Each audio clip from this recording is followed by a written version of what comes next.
कैलाश पर्वत पर शंकर जी का ऐसा रुख देख के सती जी समझ गई कि इन्होंने मेरा त्याग कर दिया है।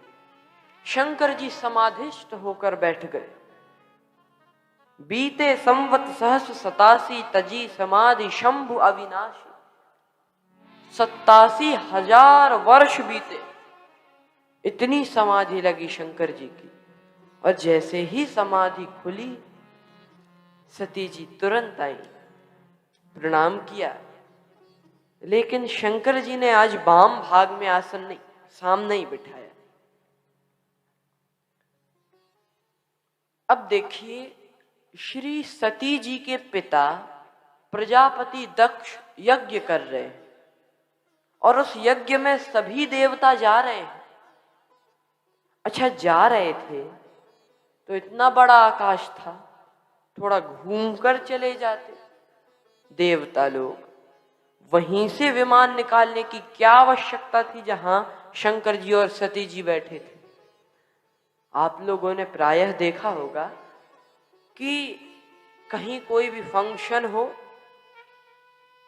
बड़ी उत्सव हो और किसी व्यक्ति को निमंत्रण मिले और जो व्यक्ति आयोजक है उसके खास रिश्तेदार को निमंत्रण ना मिले, तो बहुत बार लोग उसके घर होकर अवश्य जाते हैं जिसको निमंत्रण नहीं मिला,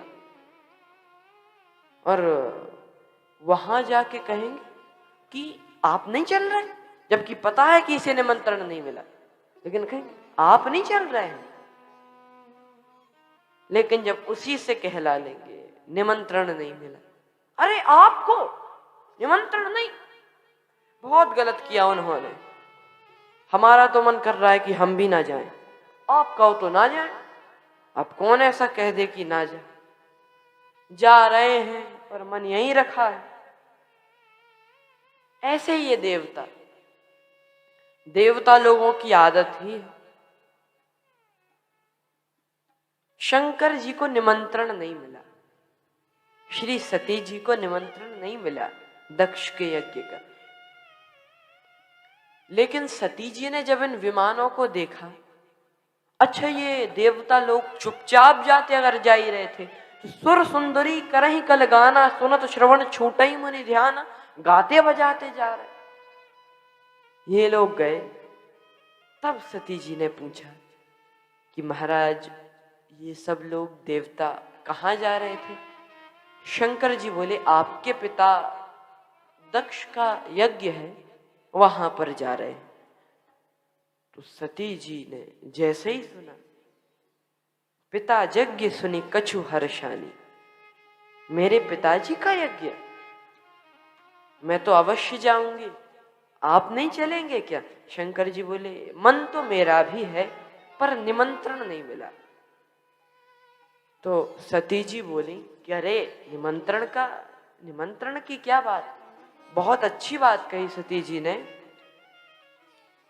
वे बोले कि यद्यपि मित्र पितु प्रभु गुरु गेहा, जाय बिन बोले ना स्नेहा।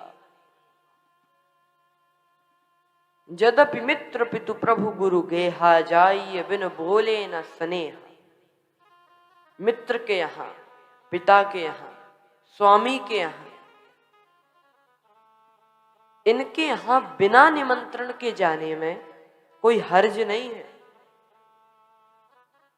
भले ही उन्होंने बोला ना हो, लेकिन फिर भी जाने में कोई हर्ज नहीं। और यही सती जी ने शंकर जी से कहा।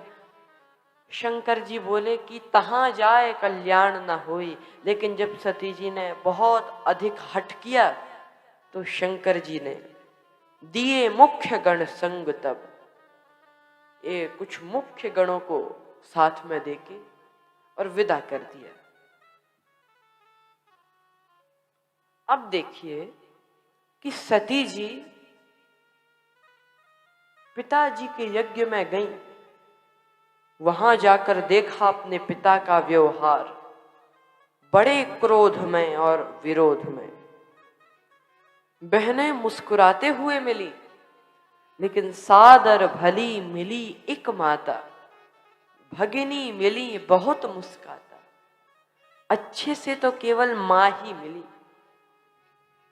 लेकिन जब सती जी ने यज्ञ में देखा, कतौ न देख शंभु कर भागा, कहीं भी शंकर जी का भाग्य नहीं दिखा। तब चित चढ़े जो शंकर कहे। सती जी को क्रोध आया और बोली कि पिता मंदमति निंदत तेव, मेरे पिता तो मंदमति हैं, उनका विरोध कर रहे हैं जो कि शंकर जी संकल्याणम करोति इति शंकरः, जो सबका कल्याण करे, ऐसे शंकर जी का विरोध कर रहे हैं पिताजी। और आप सब लोग यह देख रहे हैं, सबको फल मिलेगा। अस कही जोग अग्नि तनु जारा, अग्निकुंड में अपना देह जला दिया। भयउ सकल मख हाहाकारा, सब जगह हाहाकार मच गया, सब जगह हाहाकार। श्री शंकर जी को जैसे ही पता चला, वीरभद्र करिकोप पठाए, भय जग विदत दक्ष गति सोई, जस कछु शंभु विमुख कह होई। लेकिन यहां पर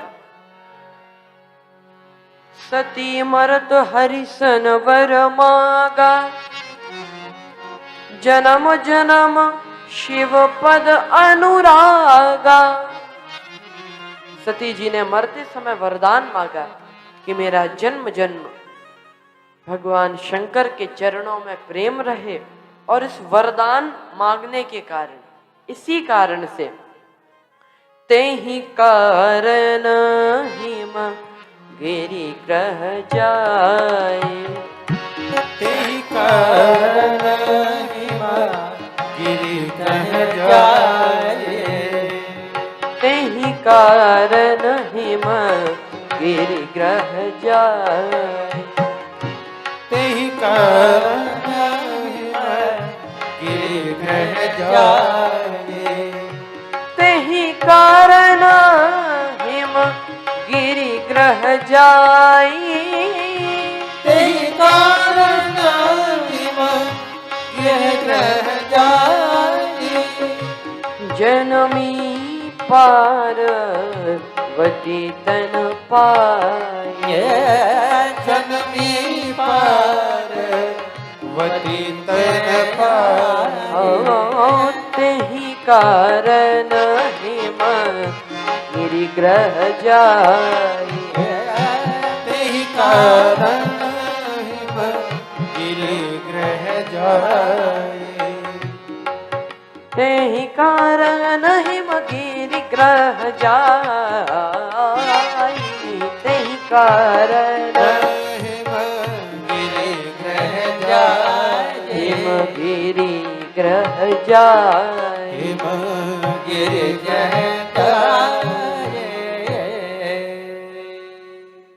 ते ही कारण हिम गिरि ग्रह जाई, जनमी पार्वती तनु पाई। श्री हिमालय राज के यहाँ पार्वती जी जन्म लेती है।